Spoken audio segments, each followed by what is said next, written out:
জঙ্গি হামলায় শহীদদের শ্রদ্ধার্ঘ্য সপ্তাহান্তে বিশেষ কর্মসূচি। তৃণমূলের জঙ্গি হামলায় শহীদ হয়েছেন অনেকে। আবার পাকিস্তানের বিরুদ্ধে অপারেশন সিঁদুরে সফল ভারত। এই আবহে বিশেষ কর্মসূচি তৃণমূলের। আগামী শনি ও রবিবার রাজ্যের প্রতিটি ব্লক এবং কলকাতার প্রত্যেক ওয়ার্ডে সমাবেশ হবে।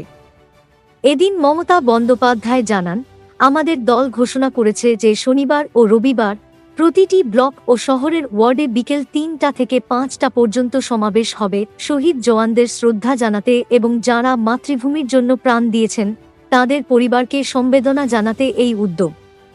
এটা কোনো রাজনৈতিক কর্মসূচি নয়, এটা আমাদের সামাজিক দায়িত্ব। বিজেপি দেশজুড়ে তিরঙ্গা যাত্রা শুরু করেছে। আগামী শুক্রবার কলকাতায় তিরঙ্গা যাত্রা।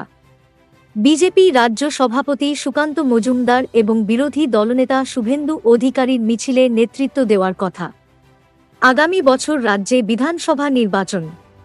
তার আগে দেশপ্রেমের বার্তাকে হাতিয়ার করে গেরুয়া শিবির নির্বাচনী ফায়দা তোলার চেষ্টা করছে বলেই মনে করছে ওয়াকিবহাল মহল।